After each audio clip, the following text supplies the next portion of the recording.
Saya perlu memperkenalkan diri, saya Kepala Pusat Riset Pangan Berkelanjutan di bawah koordinasi DRPMI, yang memang kami spesialis atau fokus pada urusan pangan atau sistem pangan secara terintegrasi dan juga secara sustainable, berkelanjutan. Sehingga kami mengacu pada basis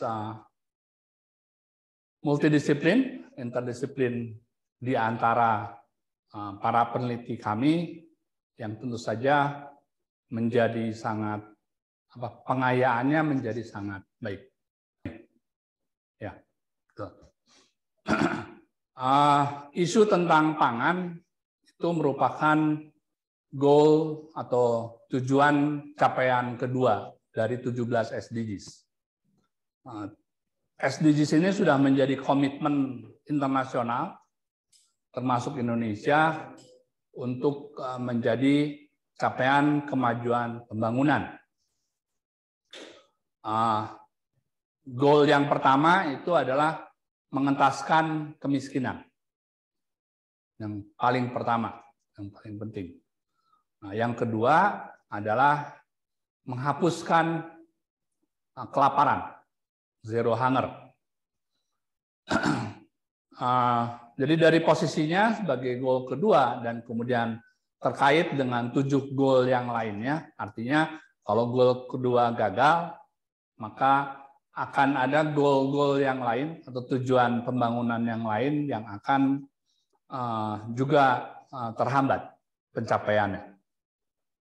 Jadi karena ini merupakan masalah sentral tadi menjadi sangat penting. Next, ya, oke. Dari evaluasi, saya mereferensi ke laporan Bappenas bahwa pencapaian goal kedua ini masih menghadapi tantangan cukup berat. Nah, kalau dilihat dari warnanya, yang hijau itu di bawah, itu yang progresnya on the track di dalam menuju pencapaiannya. Itu yang goal 1, Mbak, jangan dulu Mas, mundur dulu. Salah. Goal ke berapa? Ke 8, ke 9, yang jadi cuman 4 lah yang progresnya bagus. Yang lainnya itu menghadapi masalah, ada yang masalah serius, ada juga yang masalah berat. Jangan dipindah-pindah, Mas. Oke. Next. Nah, saya perlu sampaikan definisi dari sistem pangan. Sistem pangan ini sebuah sistem yang mencakup seluruh pelaku dan juga aktivitas dari mulai produksi, agregasi, pengolahan, distribusi, sampai dengan konsumsi. Sehingga kemudian ini semua terintegrasi, yang harus dilihat sebagai satu kesatuan, yang kemudian akan memberikan kemungkinan atau akses kepada konsumen untuk bisa mendapatkan pangan tadi.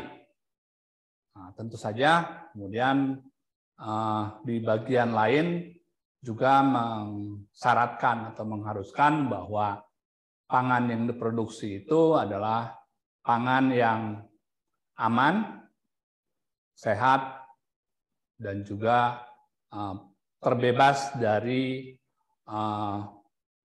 zat-zat yang berbahaya. Sehingga tadi pangan yang dikonsumsi oleh masyarakat itu harus bisa dijamin dan dikontrol oleh pemerintah untuk atau agar aman dan juga menyehatkan bagi masyarakat. Lalu kita membuat definisi yang berikutnya, yaitu sistem pangan yang berkelanjutan. Apa itu sistem pangan yang berkelanjutan? Berdasarkan konsep FAO yang sudah dikembangkan dalam 5-10 tahun terakhir ini, yang dinamakan sistem pangan berkelanjutan adalah sistem pangan yang memenuhi economic sustainability. Jadi keberlanjutannya secara ekonomi. Artinya sistem pangan tersebut harus bisa memberikan keadilan nilai tambah kepada semua pelaku yang terlibat. Kita sering mendengar katanya apa? Petani mendapatkan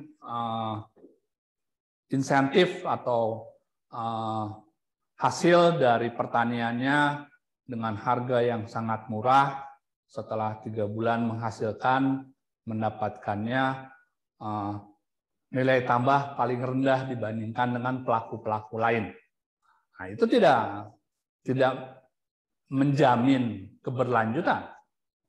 Itu harus dibetulkan. Lalu social sustainability. Sistem pangan ini harus memberikan manfaat secara sosial.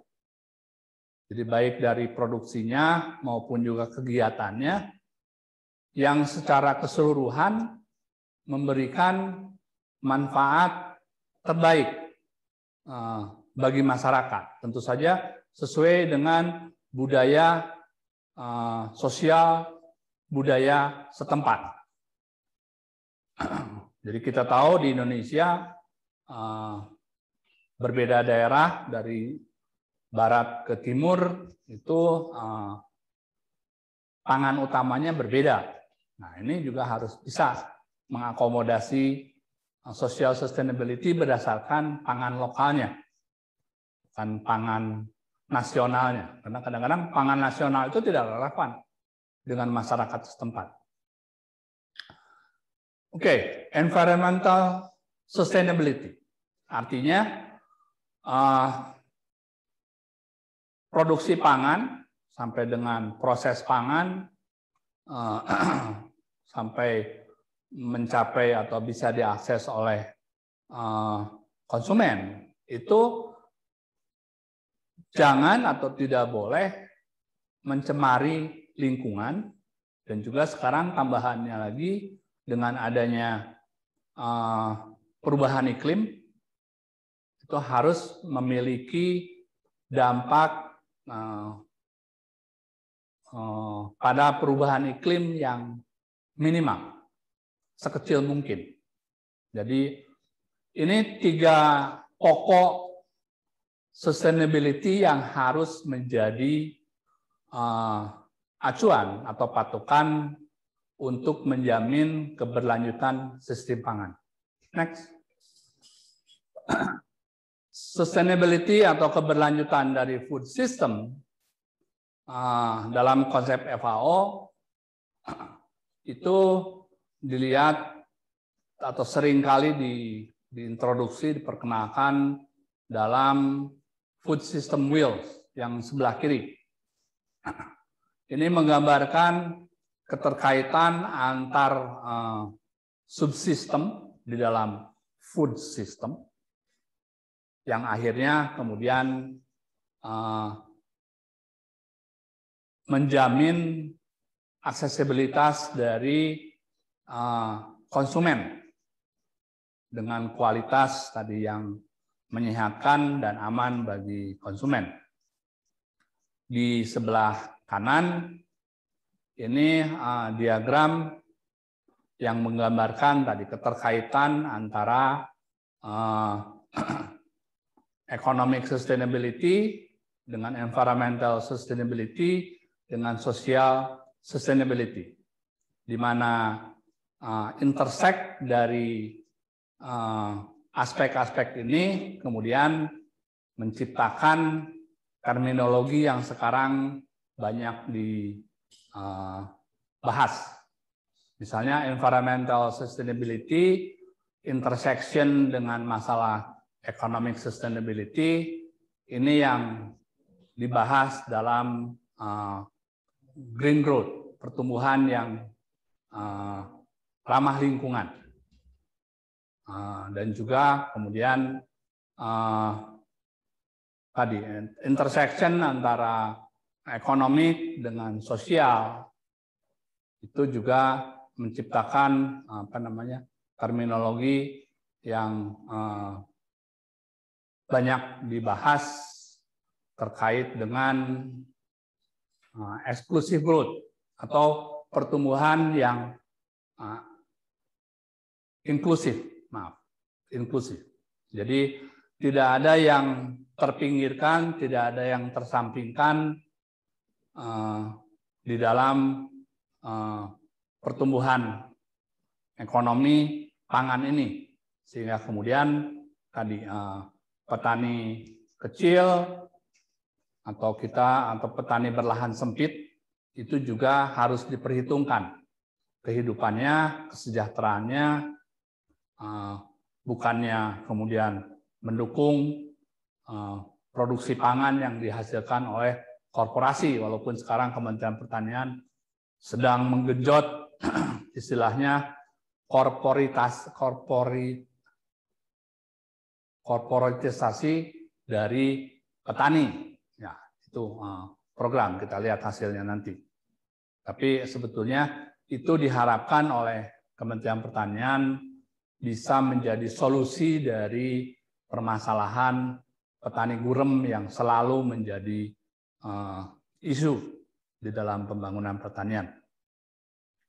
Oke, terus keterkaitan atau intersection dari environmental dengan social sustainability, yaitu terkait dengan ekosektor dari pembangunan. Oke, next. Pusat riset pangan berkelanjutan yang kami operasikan ini memiliki track record, jangan dulu, mundur lagi satu ya, memiliki track record riset dari sejak awal 2000 tentang kelembagaan dari sistem pangan. Jadi kami sudah jauh sebelumnya melakukan kajian tentang kelembagaan dari sistem pangan, dilihat dari kelembagaan value chain-nya. Ini kami antara tahun 2005 sampai 2010 memiliki 3 riset yang cukup besar dari pembiayaan luar. Ini dari World Bank, ada dari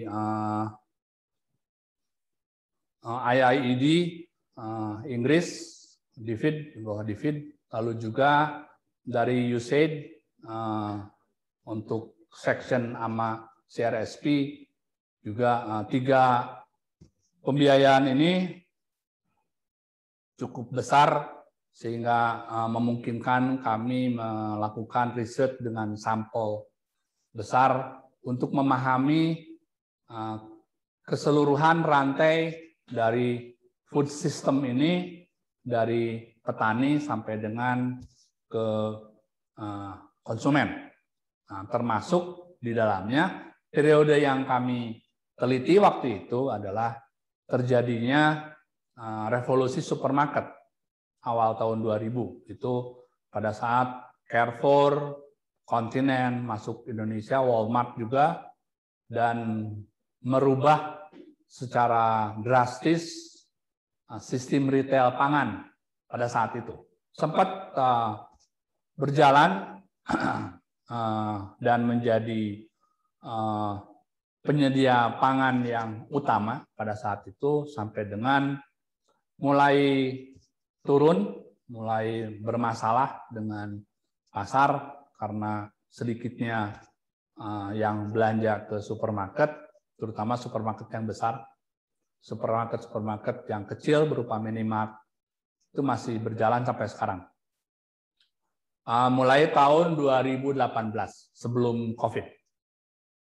Dan itu kemudian nanti kita akan bahas perubahan di tingkat retail tadi dari sistem tradisional ke sistem modern, adanya supermarket, hypermarket, minimart, itu kan modernisasi retail pangan. Kemudian setelah COVID,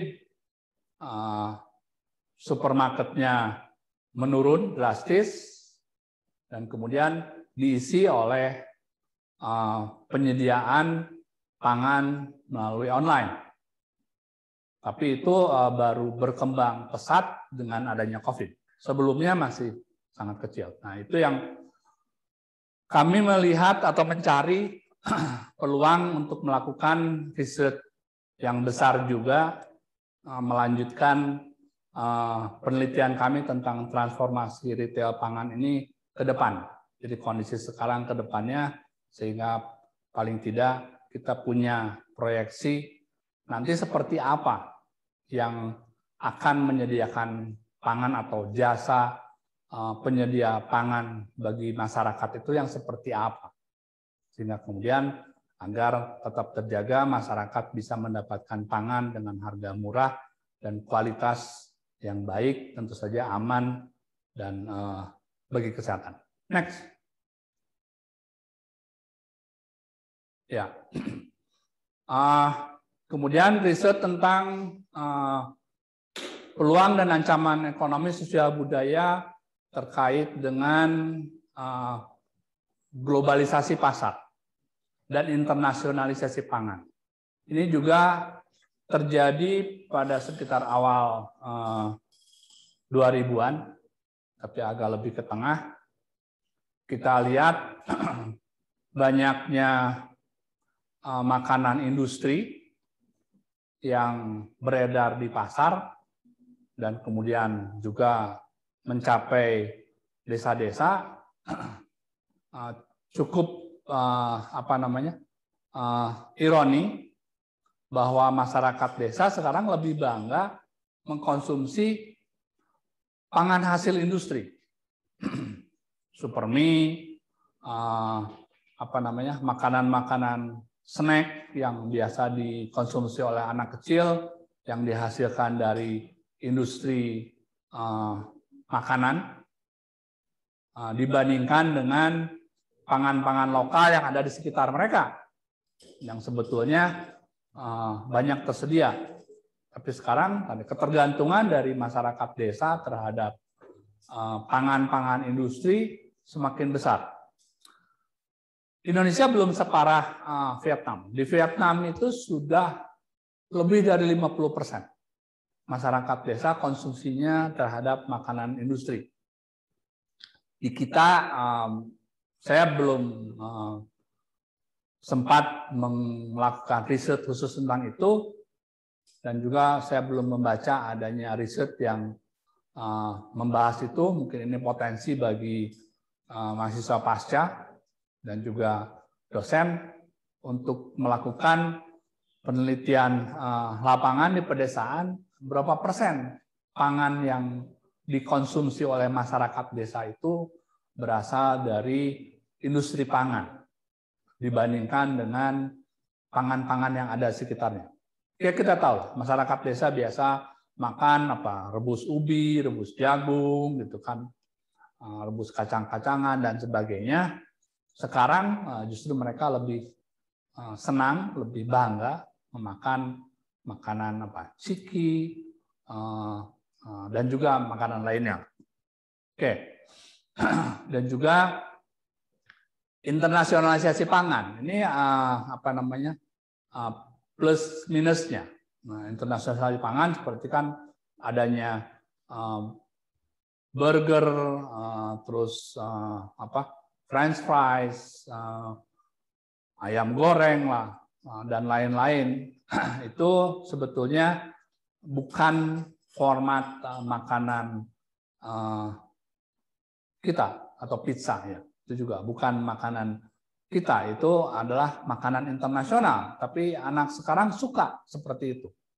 Dan saya lihat ada juga kreativitas yang mendorong membuat makanan lokal disajikan seperti makanan internasional. Itu kreativitas, itu bagus. Nah, justru kajian-kajian seperti ini perlu dikembangkan. Kami sudah melakukan ada 5 jenis atau 5 macam riset dengan pembiayaan dari luar untuk melihat atau untuk memantau sampai sejauh mana makanan-makanan internasional dan juga globalisasi pasar ini sampai menjangkau pedesaan, dan juga apa dampak negatifnya dan tentu saja positifnya. Positifnya menurut saya hampir tidak ada, tapi secara ekonomi ya perputarannya bagus. Oke, next.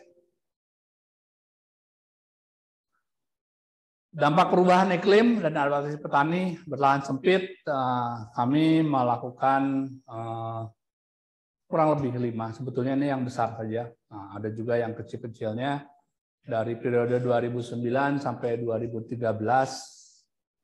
Ini menyangkut adaptasi atau perubahan antisipasi petani dan juga pelaku-pelaku sepanjang rantai pangan di dalam menyesuaikan dengan perubahan iklim agar mereka masih tetap bisa berkiprah dan juga penyediaan pangannya tidak terhambat. Ya, kami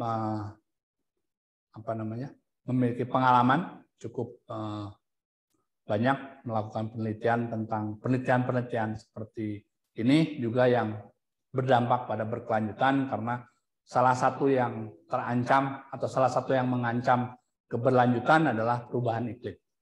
Next.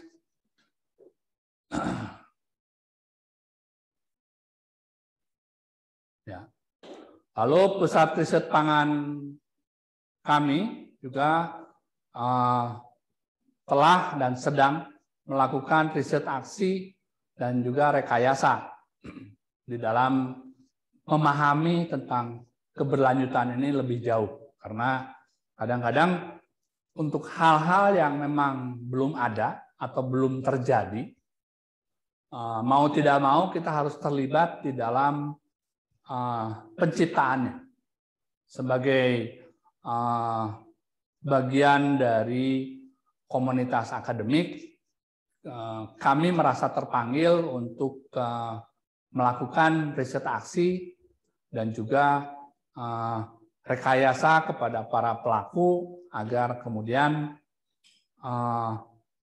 yang kami lakukan ada 3 hal, yaitu pertama tentang pasar lelang komoditas unggulan Jawa Barat yang sekarang sudah menggunakan metode online. Pasar lelang ini disebutkan lelang karena dia volumenya bukan volume eceran, tapi volume besar. Jadi beda dengan layanan online dari Tokopedia atau Shopee dan yang lainnya yang menyediakan eceran.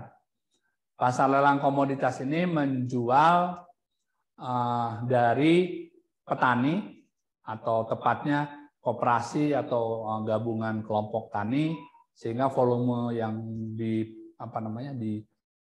dijualnya itu lebih dari 10 ton rata-rata. Kami satu lotnya untuk teh itu 6 ton. Untuk kopi lebih kecil. Untuk beras juga lebih kecil. Jadi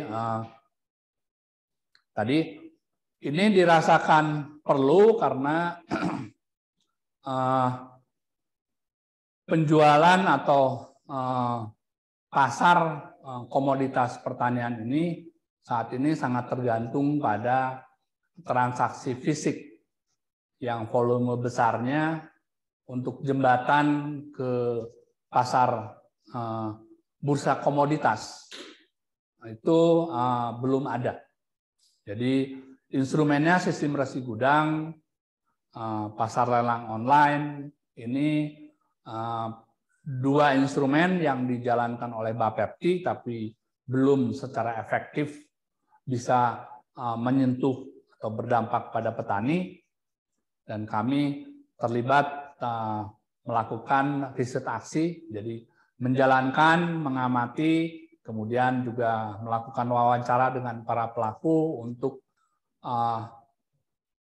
bisa menemukan format yang terbaik agar bisa diadopsi atau digunakan oleh para pelaku. Nah, sistem resi gudang ini merupakan instrumen yang bisa menjembatani petani dengan lembaga pembiayaan dan juga bisa digunakan untuk instrumen pemasaran. Jadi kami terlibat riset aksi untuk dua instrumen perdagangan ini dari sejak 2015. Jadi isu ini sangat baik, sangat ideal untuk digunakan riset S2, S3 yang sudah jalan sekarang, anak-anak S1 yang magang terus menggunakan datanya untuk skripsi mereka. Jadi data dari tahun 2015 sebetulnya yang lancarnya 2016 sebelum pandemi, terhenti 2019, sekarang sudah jalan lagi 1 bulan sekitar 2 kali lelangnya. Ini data yang mudah, tidak perlu ke lapangan, sudah ada, tinggal menganalisisnya, apa hipotesis yang mau diujinya dan sebagainya.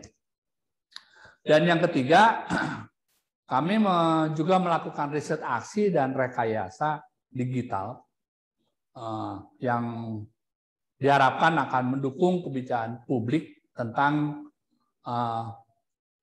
ketahanan pangan. Jadi yang kami kembangkan adalah pengembangan sistem informasi dan kewaspadaan pangan Jawa Barat yang dibangun sekarang. Jadi tahun 2021 ini tahun pertama dan akan berakhir tahun depan, dan akan di-launching rencananya awal tahun depan, dan ini akan menjadi sumber informasi yang setiap saat bisa digunakan para pembuat kebijakan sampai dengan penyusunan anggaran. Yang Pak Gubernur mengeluhkan sekarang katanya sangat sulit mendapatkan data pangan yang akurat setiap saat. Sehingga kemudian penganggaran juga menjadi terganggu atau tidak bisa dibuat secara antisipatif. Nah, jawabannya adalah kami membangun sistem digital untuk mendukung kebijakan publik ini di dalam rangka memberikan informasi kepada pembuat kebijakan tentang kondisi ketahanan pangan, dan juga ada kewaspadaan pangannya.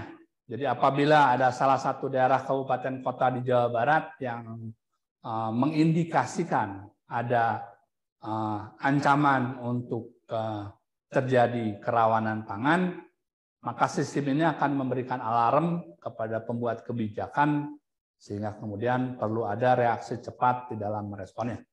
Jadi ini riset aksi dan juga rekayasa yang selama ini kami jalankan, kami lakukan juga untuk membantu para pembuat kebijakan yang sangat terbuka dan sangat potensial untuk digunakan sebagai bahan bagi para peneliti, juga mahasiswa yang membutuhkan bahan-bahan tentang isu pangan. Next. Satu hal lagi yang perlu saya sampaikan, karena ini merupakan hal yang terbaru. Bappenas dalam 1 tahun terakhir, sejak tahun lalu sudah inisiasi menggunakan FGD, dan tahun ini saya lihat konsepnya sudah lebih matang. Tapi implementasi lapangannya masih membutuhkan banyak pemikiran dan juga banyak riset. Yaitu tentang localizing food system. Karena Indonesia ini sangat besar dengan keragaman kondisi lingkungan yang berbeda-beda dan juga budaya yang berbeda-beda. Jadi terlalu tidak menjadi tidak menjadi berkelanjutan kalau dipaksakan bahwa Indonesia ini pangannya diasumsikan sama. Semuanya makan beras saja. Kebayang. Mau memproduksi beras di mana? Memproduksi padi di mana? Untuk memberikan makan 260 juta penduduk Indonesia. Di Jawa sudah sangat padat. Di luar Jawa tidak semuanya layak untuk ditanam padi. Jadi kalau kita hanya terpaku pada pangan beras atau padi, kita akan selalu terancam. Dan kemudian selalu ributnya adalah impor. Setiap kali impor pasti diributkan, menghabiskan energi. Tapi ya mau gimana lagi? Memang sumber daya kita terbatas untuk menghasilkan padi. Jadi yang paling ideal adalah membuat setiap wilayah pangan di Indonesia itu memiliki pangan-pangan utama yang sesuai dengan kondisi lingkungan alam, budaya, dan kebiasaan setempat. Jadi ini harus di-redesign. Desain waktu zaman Orde Baru yang semuanya diberaskan istilahnya. Tidak sejahtera atau tidak tahan pangan kalau belum makan beras, itu salah. Kita harus redo, harus diulang, tata ulang. Justru sekarang Indonesia ini menurut analisis Bappenas itu harus dibuat menjadi 6 food system yang secara gabungan kemudian menjadi food system nasional. Tapi terdiri dari 6 wilayah pangan yang kemudian kita mengenal di lingkungan food system itu adanya food hub. Jadi harusnya kemudian juga ada 6 food hub. Di masing-masing wilayah pangan itu ada 1 food hub minimal. Boleh lebih, tergantung kebutuhannya. Sehingga kemudian dinamika pangan nasional itu tidak menjadi seragam. Semuanya tergantung beras dan selalu ribut dengan cabai dan bawang.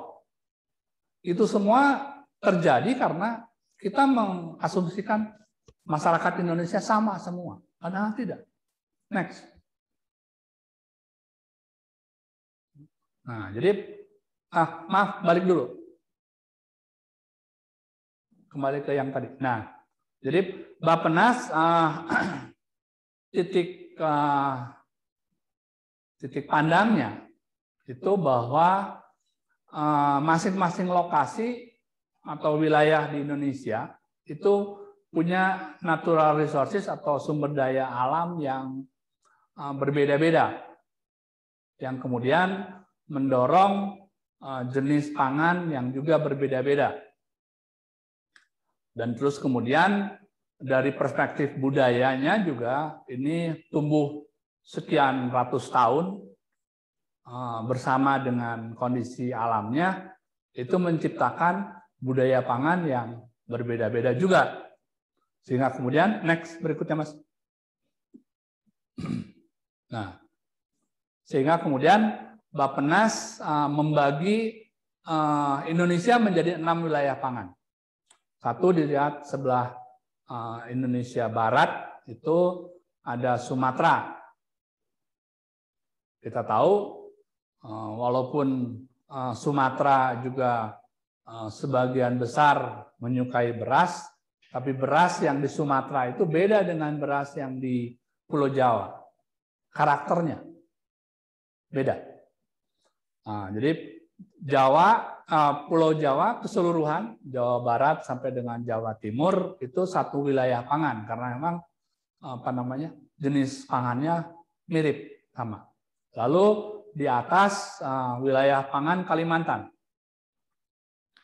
Lalu wilayah pangan Sulawesi, termasuk kepulauan Banda dan Halmahera dan sekitarnya. Kemudian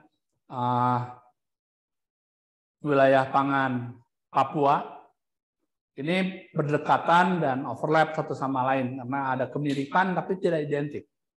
Lalu di bawah ada wilayah pangan NTB, NTT, dan kepulauan-kepulauan kecil. Itu juga di sana ada jagung kalau nggak salah. Ada jagung dan juga beberapa variasi yang berbeda. Di Sulawesi, Papua itu sagu banyaknya. Tapi juga ada variasi antar wilayah. Nah, jadi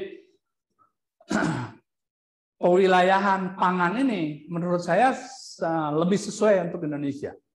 Karena Indonesia memiliki karakteristik pangan yang secara alami sebetulnya berbeda-beda. Kalau ini semuanya diberaskan, celaka kita. Mau tanam padinya di mana? Yang akhirnya kemudian kita sangat tergantung kepada negara-negara eksportir beras. Karena apa? Mau nanam padi di laut, belum ada yang bisa. Oke. Nah, jadi next. Pertanyaan besarnya adalah sistem wilayah pangan tadi sebagian besar akan melibatkan swasta dan masyarakat. Peran pemerintahnya sendiri sangat kecil dan hanya menyisakan pada kewenangan di dalam regulasi. Jadi dengan keragaman pangan yang sangat besar antar wilayah pangan tadi, jangan berharap Bulog menangani semua pangan. Wah, all out. Nggak akan bisa, nggak akan mampu. Justru di sini melibatkan swasta dan masyarakat. Pertanyaannya adalah kemudian bagaimana mengkondisikan food system lokal ini agar berjalan dengan baik, kemudian pemerintah regulasinya mendukung. Jadi ini memerlukan banyak riset, piloting dan juga rekayasa di dalam penyusunan rencana implementasi operasional menciptakan food hub. Jadi masing-masing wilayah pangan tadi secara literatur sekarang populernya itu dipusatkan koordinasinya di food hub. Food hub itu bisa dibicarakan, bisa didiskusikan apakah secara fisik atau digital itu bisa saja. Tapi prinsipnya masing-masing wilayah pangan itu supply demand-nya ketemu di situ. Tidak harus nyebrang daerah. Dan itu dari perspektif keberlanjutan sangat ideal. Karena pangan tidak ditransportkan secara nasional dari Aceh ke Papua yang kemudian biayanya menjadi sangat besar dan dampaknya pada perubahan iklim juga sangat besar.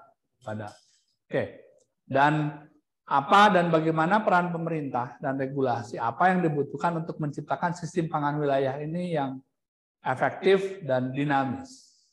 Nah, ini yang kemudian tantangan-tantangan di dalam implementasi kebijakan ini. Sekarang baru konsep. Disinilah riset dan juga riset aksi maupun piloting dibutuhkan. Dan ini kontribusi pemikiran dari para akademisi, mahasiswa yang tentu saja di Unpad ini datang dari seluruh bagian Indonesia. Kalau saya lihat tadi dari wilayah pangan itu saya yakin ada yang mewakili masing-masing wilayah pangan, sehingga kemudian bisa melakukan riset yang terkait dengan pengembangan food hub di wilayah pangannya masing-masing. Mungkin itu next, habis. Oh ya, ini pesan sponsor. Jadi kami mengajak para dosen dan juga mahasiswa pascasarjana S2 S3 untuk berkolaborasi dan melakukan riset bersama tentang pangan di pusat riset kami. Karena kami memiliki stok pengetahuan dan juga keterlibatan dengan lembaga-lembaga internasional maupun nasional yang terkait dengan pangan, sehingga ini bisa memudahkan mahasiswa yang sedang mencari topik penelitian, terutama kan untuk mahasiswa S2, S3 itu yang menjadi yang menjadi tuntutannya itu selalu apa novelty-nya, apa novelty dari penelitian Anda. Nah, kalau itu didiskusikan, dikembangkan di pusat riset kami, itu akan bisa lebih mudah prosesnya. Karena kami punya banyak hasil-hasil penelitian dan juga para peneliti kami memiliki pengalaman jam terbang cukup banyak terkait dengan sistem pangan ini. Jadi landingnya, novelty itu di mana, itu bisa lebih diarahkan lebih cepat. Tidak perlu kata orang Sunda, tidak dagor sorangan lah. Kami bisa bantu.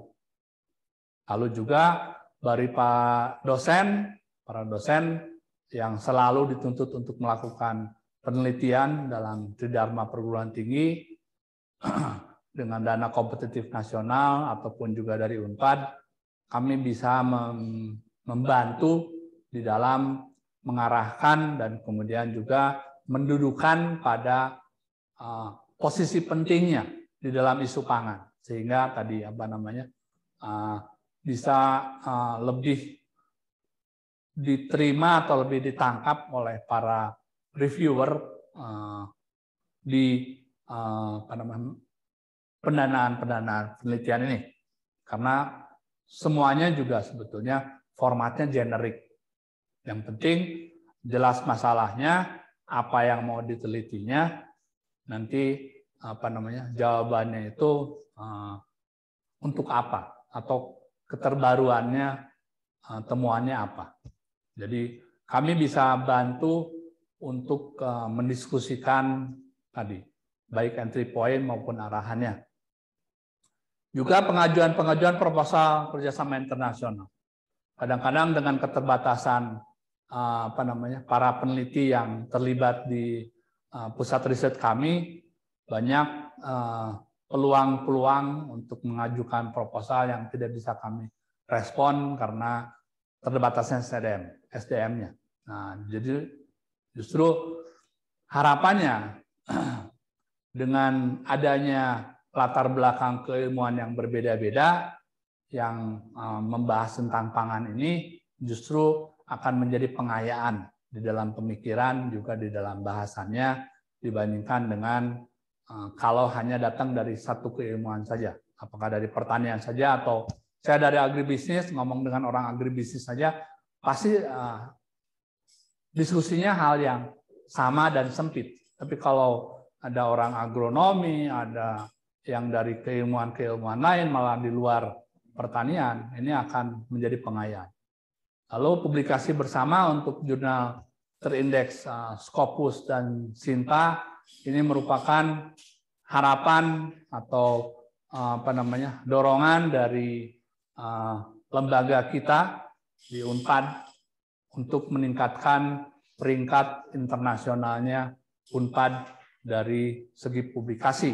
Jadi ini juga akan sekaligus terjawab kalau kita bekerja sama di dalam pusat riset ini dalam merespon atau menjawab isu-isu masalah pangan. Pangan itu selalu menjadi isu atau masalah menarik untuk penelitian Tapi dari waktu ke waktu pemikiran, titik pandangnya itu berbeda. Jadi kalau Anda, ya Bapak dosen atau mahasiswa yang belum cukup pengalaman mencoba melakukan penelitian pangan dengan menggunakan pengetahuan zaman Bulog dulu, zaman Orde Baru, sekarang ya pasti sudah kuno. Perlu disesuaikan lagi. Nah, di situ kami bisa membantu dan siap untuk berdiskusi. Next. Jadi tadi sudah dibahas tentang isu roadmap permasalahan, kami akan bisa bantu dan juga lembaga kami sudah dikenal di beberapa lembaga utama terkait dengan pangan, juga donor internasional dan juga nasional, karena kami memang sering terlibat di sana, sehingga tadi para peneliti yang terlibat akan sedikitnya mendapat rekognisi lebih baik dan kemudian bisa lebih lancar di dalam penelitiannya. Dan terakhir, last but not least, ini semua usaha kita akan turut mengangkat reputasi Universitas Padjadjaran menjadi lembaga perguruan tinggi berkelas internasional. Sekian penyampaian saya. Ada diskusi, Mas ya? Hah? Mana? Oh ya? Pak, mau ditanyakan, silahkan. Kita bisa Pak Roni, ini ya. dengar suara saya? Audiensnya bisa ditampilkan. Oh ya. Oke, enggak. Ada yang mau bertanya tadi? Pak Roni, suara saya terdengar? Iya, Pak Stian. Saya tertarik dengan perubahan konsep ya yang digagas oleh Bappenas tadi tentang localized food system. Ya. Apakah ini ada benchmark negara lain yang sudah menerapkan ini dan berhasil gitu? Gimana? Oh, apakah ada negara yang sudah menerapkan hal tersebut? Oke. Sudah, tapi dengan keragaman pangan tidak sekaya seperti Indonesia. Contohnya Australia dan Amerika. Mereka juga menggunakan food system. Tapi food systemnya di state masing-masing, yang kemudian antara state yang satu dengan state yang lain, itu tidak terlalu banyak berbeda. Hampir sama.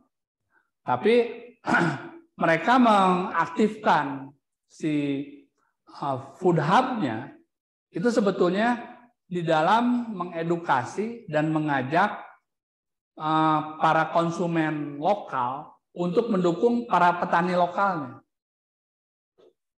Jadi agar terbangun kesadaran konsumennya pada saat ada pilihan, kalau mau beli beras misalnya, mau beli beras dari Vietnam, impor mana, atau beli beras dari Cianjur, harusnya hasil dari tadi pengembangan pemberdayaan masyarakat di dalam pemilihan pangan itu adalah membeli beras atau beras lokal, apakah Cianjur atau dari Sumedang dan lainnya dibandingkan dari membeli dari Vietnam. Kesadaran konsumennya. Nah, jadi kalau di luar negeri tadi ya, contohnya saya lihat di Australia pakai juga. Jadi mereka pakai label. Jadi best food grade dihasilkan dari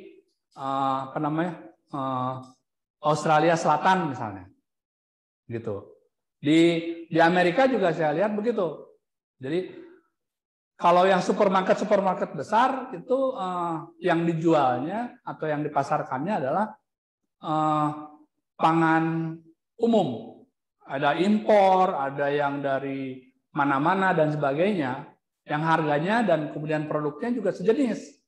Nah, tapi justru retail pangan yang kecil-kecil, yang lokal, yang mereka bikin label food hub itu, yang dijualnya adalah pangan lokal. Yang biasanya kemudian tadi seperti apel. Kalau di Michigan, apel lokal itu beda dengan apelnya Washington misalnya. Dan orang-orang Michigan lebih suka yang apel lokalnya. Artinya ini lebih enak rasanya. Jadi kan dengan kondisi era globalisasi sekarang,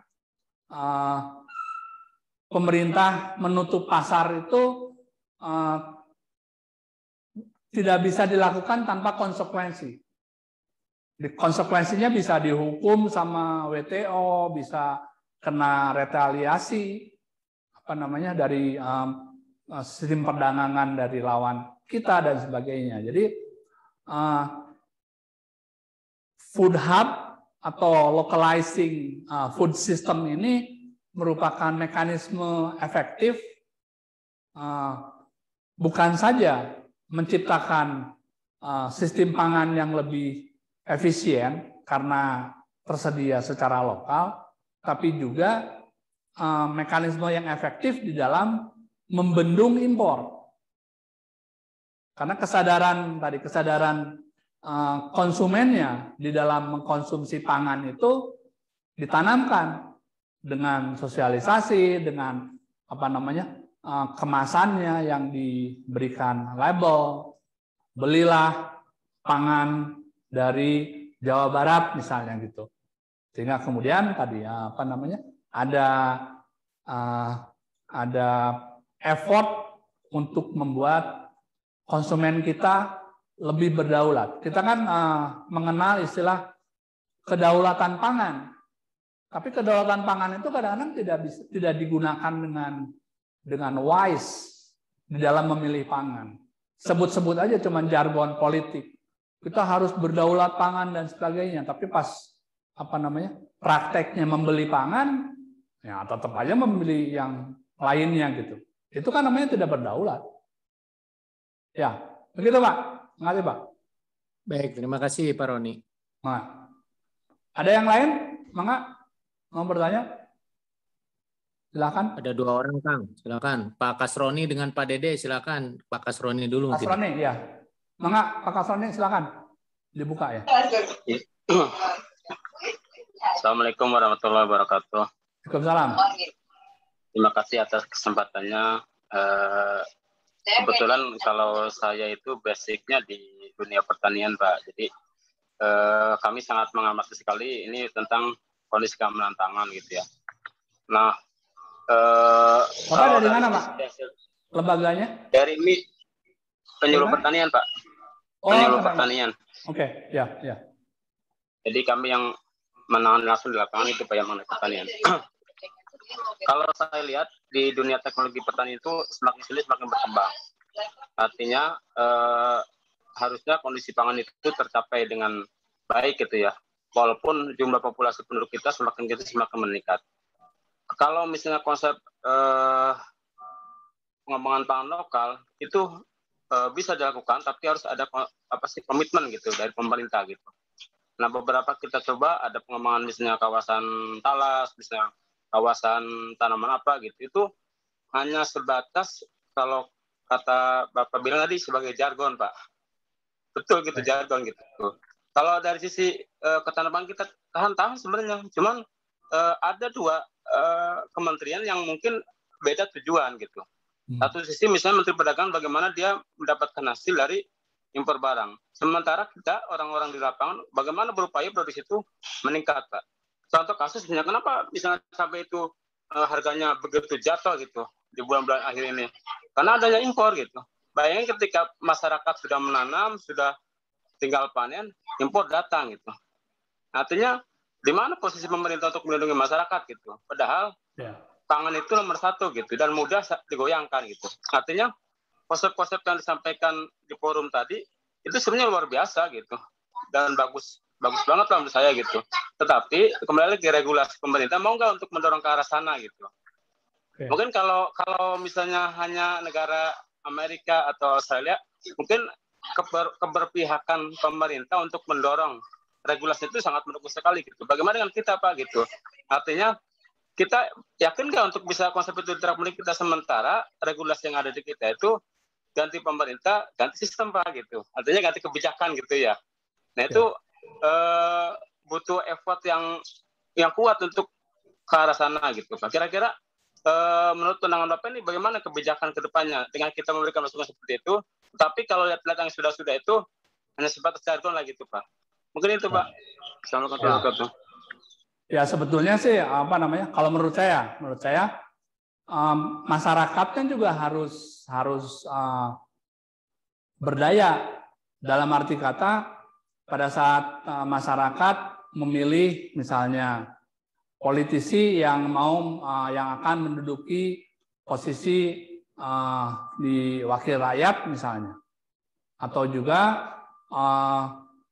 posisi di pemimpin daerah, gitu kan.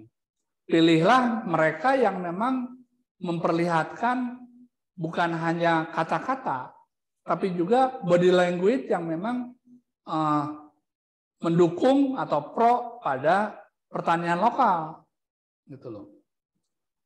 Kalau saya sendiri sih karena sudah cukup lama berkecimpung di dalam kebijakan dan politik pertanian, itu sebetulnya bisa membaca gitu, mana pejabat atau wakil rakyat yang hanya ngomong tapi pada waktu pelaksanaannya tidak dilakukan oleh dia.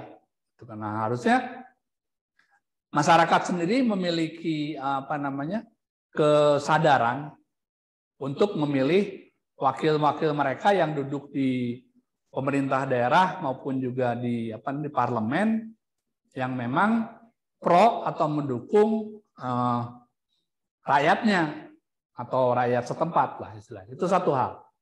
Lalu hal yang kedua, kita selalu bicara soal kedaulatan pangan. Dan di dalam Undang-Undang Pangan juga disebutkan masalah kedaulatan pangan.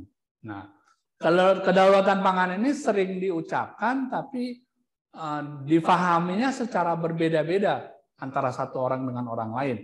Nah, jadi kedaulatan pangan harfiahnya adalah kemampuan masyarakat di dalam menentukan apa yang akan dikonsumsinya. Nah, jadi pada saat kedaulatan pangan dari masyarakat itu tinggi, tidak perlu ada campur tangan pemerintah langsung untuk menyetop impor atau dan lain-lainnya. Masyarakatnya sendiri secara sadar tidak mau membeli yang impor tadi, karena dia bilang saya kan berdaulat memilih apakah yang impor atau yang lokal. Dan tadi implementasi dari kedaulatan pangan dia adalah dia akan memilih pangan lokal, tidak mengambil yang impor. Dan itu bukan diperintah oleh pemerintah. Kalau diperintah oleh pemerintah kan namanya bukan berdaulat. Nah itu mah tetap aja, jadi tidak berdaulat. Kalau berdaulat itu sudah memang dengan sadar, tadi dia memilih apa yang mau dikonsumsinya. Jadi kalau saudara-saudara kita dari Papua, dari Sulawesi, mereka biasa makannya, konsumsinya itu papeda dari sagu kan. Jadi walaupun beras banyak di sana, mereka bilang, saya sih lebih enak makan papeda daripada makan nasi, gitu kan. Kalau Pak Roni mau makan nasi silahkan, tapi saya makan papeda, Bapak makan nasi, gitu, karena Bapak dari Jawa, gitu. Ya itu pilihan, tidak masalah. Nah harusnya masyarakat itu sampai begitu. Jangan menunggu pemerintah yang mengeluarkan aturan, pemerintah yang campur tangan, gitu. Karena itu karakteristik dari masyarakat yang mandiri itu seperti itu. Dan kita menghadapi atau dalam kondisi yang untuk urusan pangan juga kita harus bisa mengatur diri sendiri. Termasuk memutuskan mana yang mau kita konsumsi, mana yang tidak. Walaupun selalu kan diiming-iming, tadi Bapak bilang dorongan adanya perbedaan pendapat antar kementerian yang satu dengan kementerian yang lain. Wah, itu sih klasik, Pak. Sudah dari dulu-dulunya begitu. Koordinasi antar lembaga pemerintah itu tidak selalu mudah. Saya seringkali ada di tengah-tengah perbedaan pendapat antar dua kementerian atau dua dinas dan sebagainya. Tapi ya sudah begitu saja.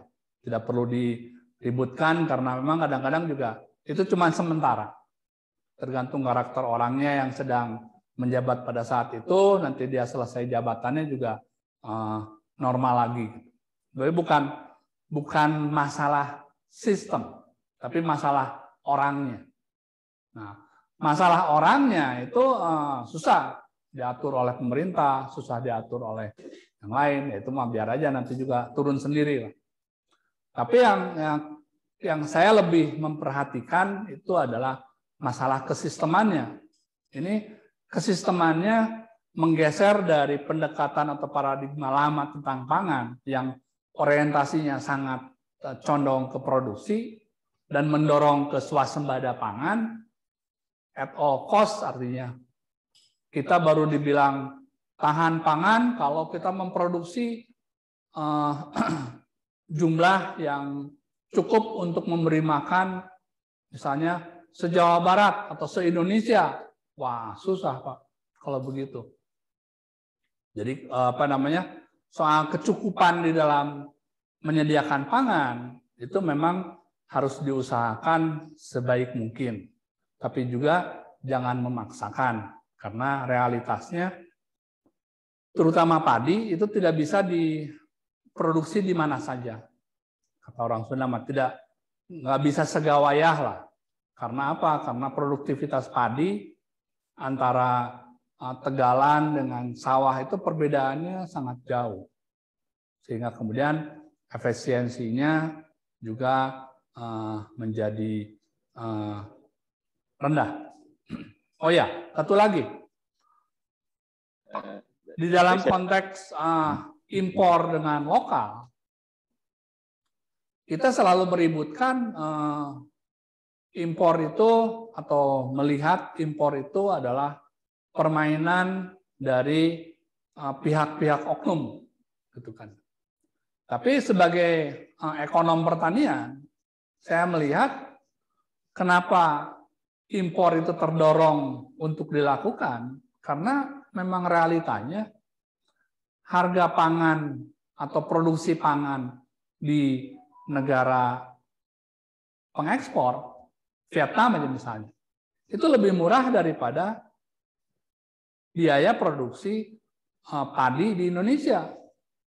Dan dua faktor yang paling menyebabkan atau berkontribusi pada mahalnya produksi padi di Indonesia itu adalah biaya buruh dan sewa lahan.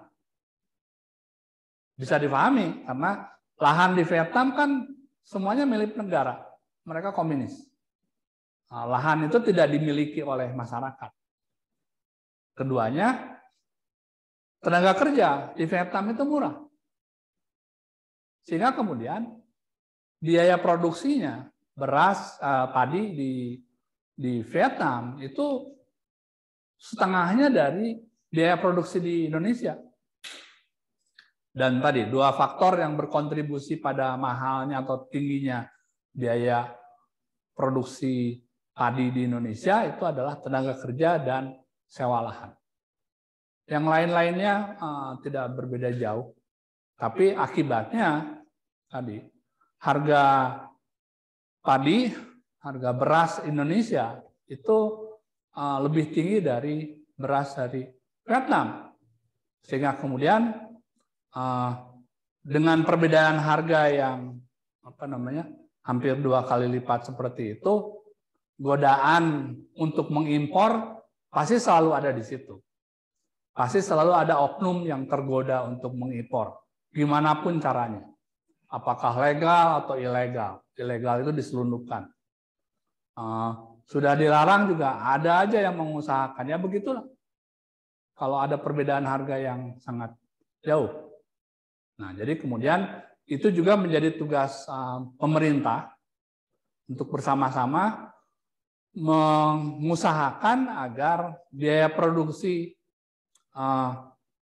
beras, padi beras di Indonesia itu agar tidak terlalu jauh perbedaannya dengan beras di negara pengekspor, negara Vietnam.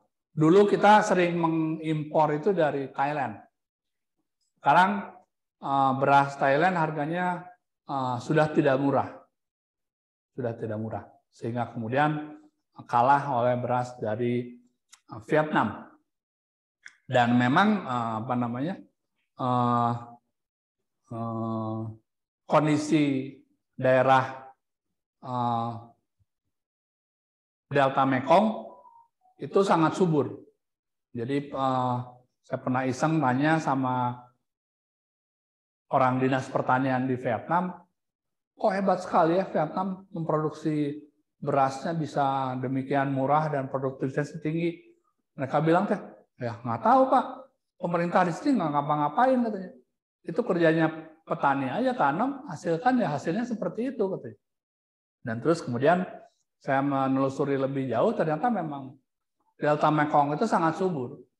Sehingga kemudian produktivitasnya sangat tinggi, yaitu barokahnya mereka lah. Sehingga dan plus juga tadi tenaga kerja di Vietnam itu masih relatif banyak tenaga kerja pertanian. Sementara tenaga kerja pertanian di Indonesia itu sudah sangat berkurang, terutama kebutuhan untuk penanaman dan pemanenan itu sangat kesulitan petani kadang-kadang. Mungkin itu yang bisa saya respon. Ada lagi yang lain? Ya, silakan. Pak siapa? Pak Dede? Ya, Pak. Ya, silakan. Assalamualaikum warahmatullahi wabarakatuh. Dari mana Pak Dede? Saya Pak dari Bogor, Pak. Kabupaten Bogor. Saat ini studi semester 1 di Magister Inovasi Regional, Pak. Oke. Ya. Jadi Pak, terkait dengan saat ini kan kebijakan pemerintah nih terkait dengan subsidi, adanya subsidi Pak. Nah ini apa, Pak? Maaf. Subsidi Pak, pupuk subsidi untuk petani. Oh ya. Subsidi pupuk Pak. Ya, subsidi pupuk Pak. Nah terus kenyataannya Pak, ternyata kan masih banyak permasalahan lah, yang apakah itu tidak tepat sasaran lah, ataukah misalkan jumlahnya tidak sesuai yang dibutuhkan petani, yang dialami di kondisi di lapangan Pak. Nah terus kita ngelihat ya Pak, misalkan akhir-akhir inilah gitu, dengan harga komoditas pertanian yang ada sangat anjlok, sedangkan nilai inputnya sama Pak. Bahkan terus terang aja Pak, petani tahun ini itu nilai pupuk subsidi harganya naik Pak. Misalkan kayak urea Pak, sebelumnya 1.800 per kilo. Bahkan masa pandemi ini naik jadi 2.250 per kilo. Ya, artinya kan biayanya justru melambung, sedangkan kita tahu harga saat ini Pak, terus terang aja di masyarakat harga gabah anjlok. Semua komoditas Pak, harga cabai anjlok. Nah, kira-kira nih Pak, menurut Bapak nih, menurut Profesor nih, solusi apa nih? Karena terus terang aja dengan hanya subsidi di pupuk saja, petani tidak ada dampak yang signifikan yang dirasakan Pak, gitu kan. Mungkin beberapa, apakah misalkan baiknya kebijakan pemerintah gitu. Kalau kami sih Pak berharapnya ya, ketika kondisi saat ini, berharapnya kami sebagai petugas penyuluh Pak di lapangan adanya subsidi di pasca panen Pak, di pemasaran. Itu harapan kami. Nah itu misalkan kalau kajiannya menurut Unpad sendiri di gimana Pak ini? Gimana baiknya misalkan tadi itu, misalkan harga cabai ketika headnya gitu kan, harga eceran tertingginya anggaplah BEP-nya 18.000. Ya kenapa misalkan kalau harga 10.000 ya 8.000 itu yang sama pemerintah gitu kan dibayarkan. Solusi seperti itu Pak.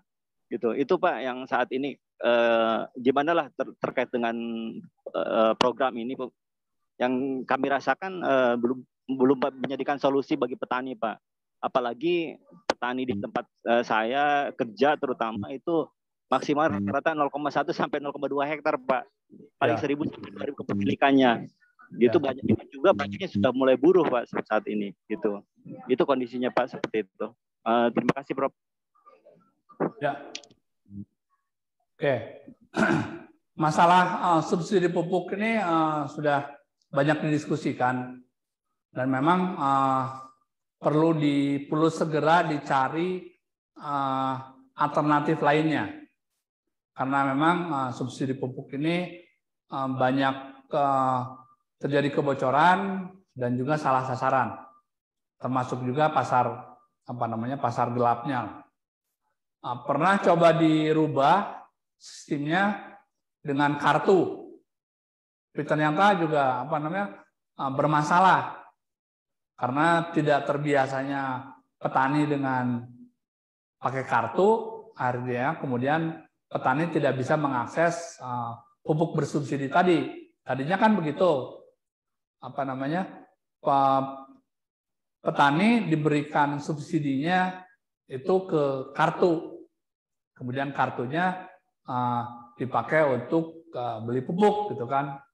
Tapi ternyata banyak penyimpangan sehingga kemudian kartunya tidak sampai ke petani. Kemudian petaninya tidak dapat pupuknya, dan seterusnya. Petaninya dapat, tapi terus tidak bisa mencairkan pupuknya, ya banyak lah, karena tadi mungkin belum terbiasa semua. Terakhir itu di mana? Di PB kalau nggak salah. Pernah ada diskusi berseri beberapa kali, saya cuma hanya ikut di yang pertama, tapi tidak ikut sampai terakhirnya. Kesimpulannya, solusinya apa? Jadi ya kesimpulannya sih kalau saya bisa anggap subsidi pupuk sampai saat ini cuman satu-satunya mekanisme subsidi kepada petani yang masih dipertahankan. Tapi tadi banyak pertanyaan, banyak gugatan tentang efektivitasnya. Nah, pemerintah sedang mencari alternatif lain. Nah, sebetulnya sudah ada menyuarakan tentang subsidi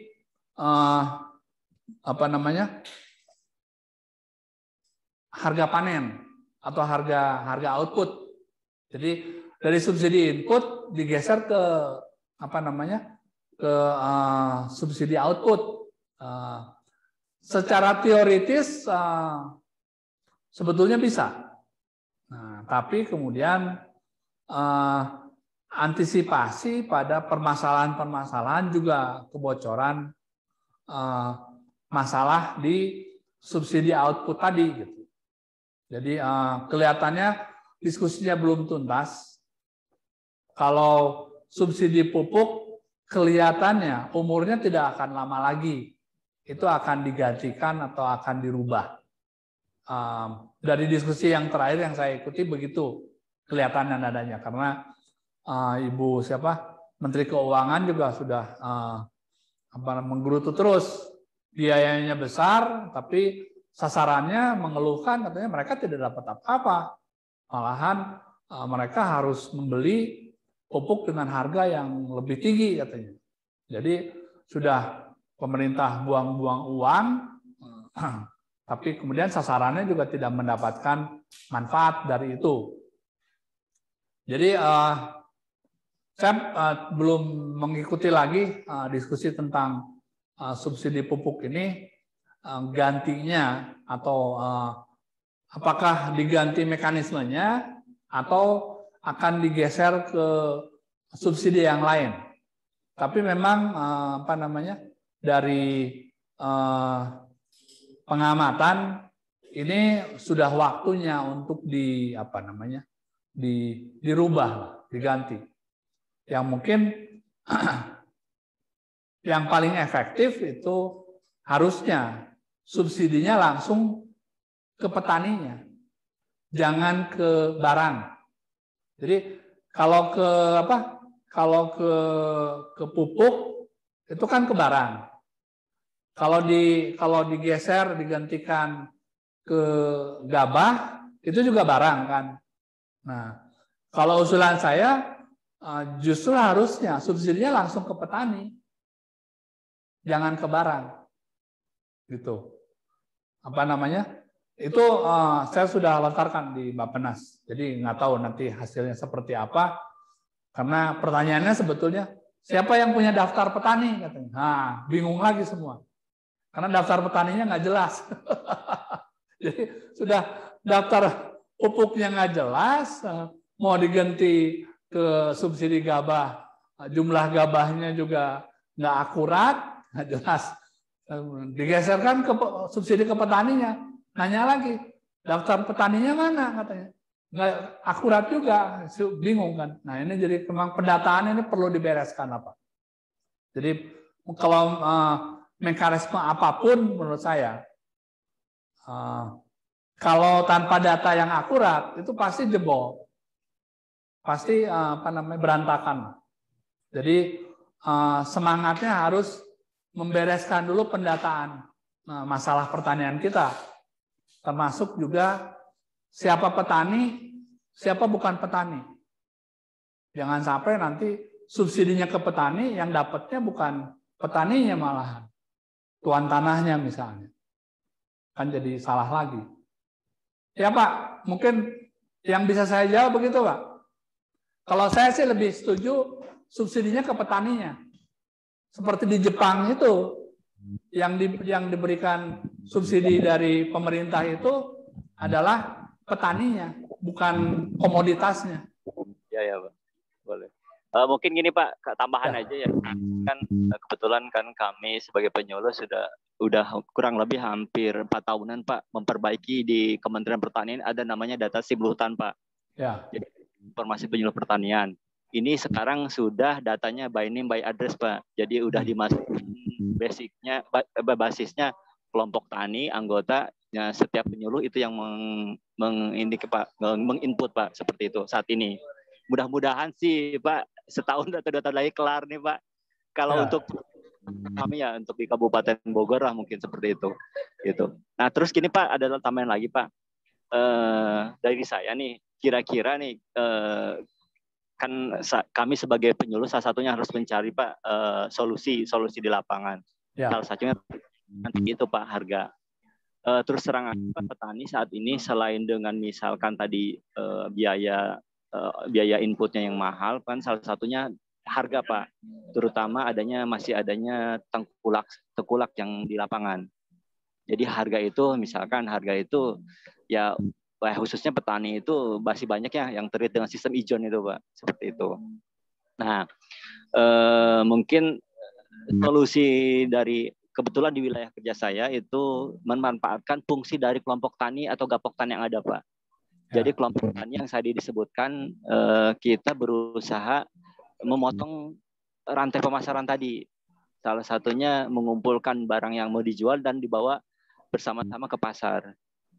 Dan itu yang beberapa di kelompok di wilayah kerja saya yang sudah mulai sedikit-sedikit tadi itu petani dapat manfaatnya harga yang sama di pasar.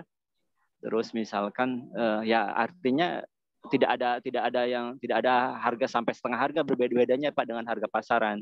Seperti itu yang mungkin skopnya kecil tapi coba dilaksanakan Pak di tempat di wilayah saya seperti itu. Gitu. Terima kasih itu Prof ini. Nah terkait tadi itu terkait dengan lokal tadi kan mungkin disebutkan ya Prof bahwa di suatu ya harusnya kan kita dengan keberagaman ini ya harusnya fokus mungkin ya seperti itu terutama fokus salah satu misalkan produk-produk unggulan yang di kami Prof seperti itu. Nah di tempat saya fokusnya salah satunya ya padi dan kebetulan berbatasan dengan kawasan Taman Nasional. Jadi di tempat saya fokusnya padi dan hortikultura. Jadi itu salah satu. Nah cuma ini mungkin salah satu ini yang di komunitas unggulan kami. Nah cuma mungkin ini Rob terkait dengan dukungan dari Pemda sendiri gitu kan terkait dengan ya saat ini terus terang aja mungkin masih banyak petani yang tergantung masih dengan tengkulak tadi itu gitu kan seperti itu Prof. Ya makasih Pak Dede. Jadi dari pengamatan saya, petani yang mendapatkan atau menjual harga murah hasil panennya, itu biasanya petani yang berutang, Pak. Jadi petani yang memang sudah punya keterkaitan dengan pembelinya itu, apakah pinjaman untuk biaya produksi atau kadang-kadang juga pinjaman untuk biaya hidup atau untuk biaya sekolah anaknya dan sebagainya, yang kemudian karena keterkaitan pinjam meminjam itu membuat dia tidak berdaya. Artinya kemudian harganya dari tengkulak itu ditekan. Karena dari penelitian saya, kalau si petaninya itu tidak punya utang, begitu si tengkulaknya itu menekan harga, dia nggak mau ngejual. Dia cari yang lain. Nah, tapi kalau si petaninya itu sudah punya pinjaman, ya begitu ditekan nggak berdaya dia. Karena kamu kan udah punya pinjaman dari saya katanya. Masa dijual ke orang lain? Nah, jadi kemudian terus harganya ditekan, gitu Pak. Jadi pertama mungkin kalau saya menyarankan kalau memberdayakan petani, kalau bisa jangan berutang ke tengkulak.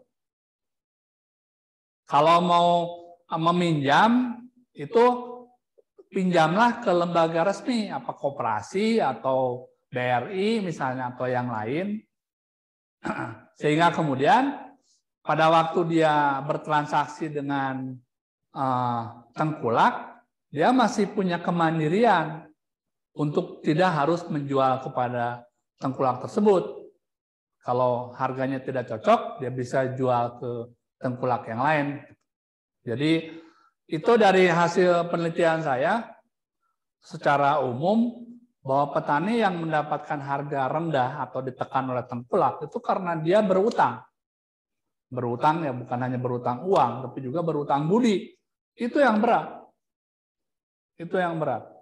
Jadi kalau usaha memberdayakan petani, melepaskan himpitan atau tekanan tengkulak kepada petani, pertama, hilangkan utangnya. Jangan pinjam ke tengkulak. Pinjamlah ke koperasi, pinjamlah ke bank atau lembaga resmi lainnya, sehingga kemudian pada waktu tawar-menawar dengan tengkulak, dia masih punya kemandirian.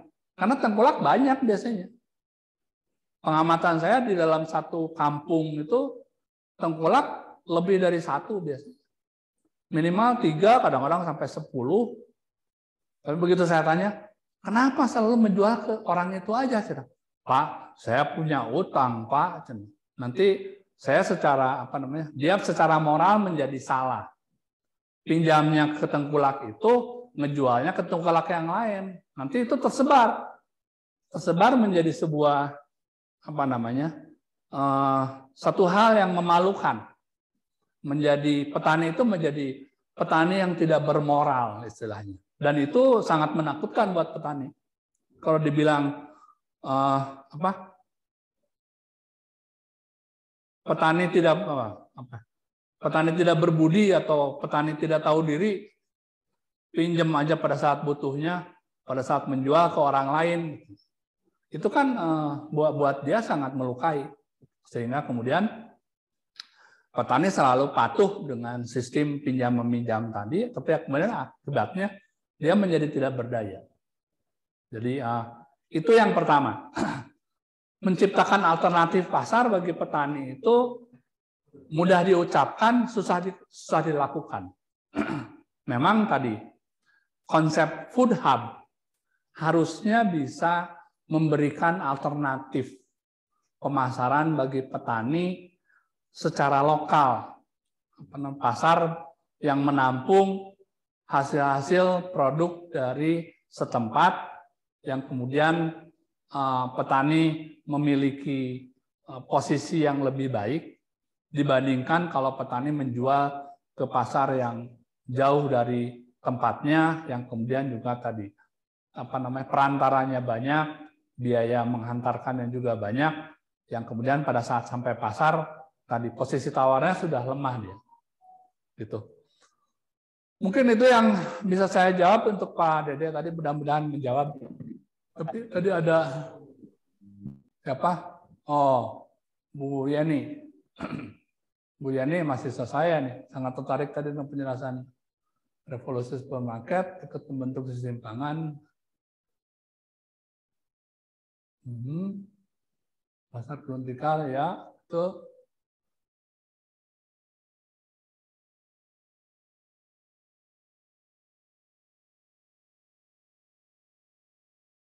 Oke, saya belum secara langsung bisa atau melakukan penelitian tentang perkembangan terakhir setelah supermarket menurun perannya di dalam menjadi pasar retail buat masyarakat untuk pangan. Apakah terus berganti ke online? Berapa banyak itu yang saya belum punya datanya, gambarannya.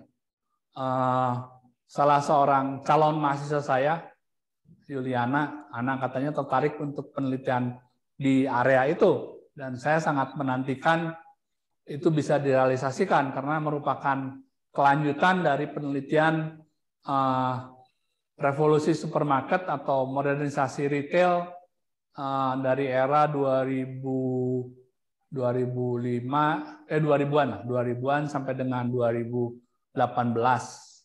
Nah, 2018 ke sini saya memerlukan penelitian besar lagi seperti itu. Yang terus kemudian bisa menggambarkan puzzle-nya. Setelah supermarket itu menurun, kemana beralihnya? Karena produksinya kan selalu ada di pasar. Dan dugaan saya, kalau hortikultura, terutama pangan, hortikultura atau pangan yang lainnya juga sama, kalau sudah diproduksi untuk mengisi segmen retail modern, itu tidak akan balik lagi ke retail tradisional. Tidak mungkin, tidak akan. Karena harganya lebih murah kalau di pasar tradisional. Dan pasti petani yang sudah bisa menikmati tadi segmen pasar yang bisa menghargai lebih tinggi hasil produksinya, tidak akan mau kembali ke pasar tradisional yang membelinya tanpa di-grade, harganya lebih murah, tidak pilihan. Biasanya mereka tidak mau. Mereka seringkali beralih dari satu supermarket chain ke supermarket chain yang lain. Kalau petani yang sudah terbiasa memasarkan ke retail modern atau ke supermarket, atau ke yang lain, apakah ke ekspor misalnya, atau segmen pasar yang lain yang memang sudah memberikan atau penghargaan pada kualitas. Nah, mungkin itu Bu Yani. Iya. Tapi Pak, kalau misalkan menurut saya kita sebagai konsumen dengan adanya marketplace online ini memang konsumen merasa lebih nyaman mungkin ya Pak ya. Tanpa pergi gitu, tanpa mengeluarkan biaya lebih untuk bensin, parkir dan lain-lain, tinggal pesan gitu dan barang langsung datang, justru mungkin harganya jadi lebih murah gitu Pak. Dan itu biasanya sih langsung dari produsen, kemudian dipasarkan ke konsumen mungkin melalui jasa kurir atau semacamnya gitu. Dan itu kualitasnya juga cukup bagus. Apa mungkin nanti model seperti ini akan berlangsung lama gitu Pak? Atau seperti apa ya? Kan konsumen sudah merasa nyaman dengan marketplace online seperti ini gitu Pak. Ya. Untuk bisa bertahan lama, dari pengamatan saya selalu harus ada peran pihak lain. Jadi kalau masing-masing produsennya dia harus memasarkan sendiri juga, terkadang daya tahannya tidak kurang kuat. Nah, jadi biasanya perlu pihak-pihak yang menjembatani antara produsen dengan konsumennya, yaitu pihak-pihak yang memang spesialis meretailkan ke para konsumen dan menampung dari petani, begitu. Jadi dalam skala kecil saya yakin itu bisa atau berjalan. Tapi dalam skala yang masif, saya ragu itu sustainable atau berkelanjutan. Gitu. Mungkin hanya karena terpaksa saja, daripada tidak ada penjualan sama sekali, itu dijalankan. Pada saat kondisi sudah normal lagi, mungkin itu akan dilepas, misalnya. Kecuali tadi ada keseimbangan antara manfaat, keuntungan maupun juga kemudahan, mungkin berjalan. Itu penelitian yang sangat menarik. Jadi saya ingin menjalankan memang penelitian segmen dari tahun 2018 dan melalui masa pandemi lalu ke sekarang itu seperti apa gambaran kondisinya. Jadi segmentasi retail pangan ke masyarakat itu pembagiannya seperti apa? Karena pada waktu dulu perkembangan supermarket itu bergerak dari kontribusinya hanya sekitar 25-35%. Pada 2018 itu kontribusinya pada retail pangan di masyarakat itu sekitar 60-70%. Bayangkan, dari 20-30%, 2018 itu posisinya ada di sekitar berapa tadi? 60-70%. Nah, dugaannya sebetulnya itu akan naik lagi terus sampai maksimalnya sekitar 80%. Tapi ternyata terhenti. Perkembangan supermarketnya sendiri 2018 itu malah downturn. Jadi sudah jenuh, apalagi di Pulau Jawa, perkembangan supermarket, hypermarket itu sudah stagnan, malah sudah menurun. Yang naik itu masih yang minimart. Tapi kan kalau minimart, produk pangan segarnya terbatas. Hanya supermarket dan hypermarket yang menjual pangan segar. Tapi tadi dari sejak 2018 pandemi masih ada yang bertahan, tapi kemudian volumenya turun lagi dan beberapa retail itu bekerja sama dengan jasa online. Jadi secara fisiknya masih dijual di supermarket, tapi diantarkan ke konsumennya melalui jasa-jasa online dengan kerjasama tadi, atau istilahnya omnichannel. Jadi ada kombinasi dari pasokannya dengan menghantarkan ke konsumennya, dan itu kelihatannya masih ada yang berjalan seperti itu. Tadi ya tunggulah nanti sampai penelitiannya bisa dijalankan.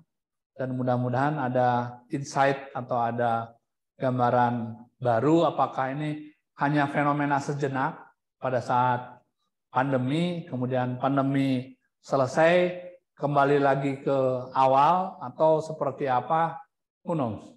Kita lihat aja nanti. Nunggu disertasinya Bu Yeni selesai aja dulu. Ya, Bu Yeni menjawab.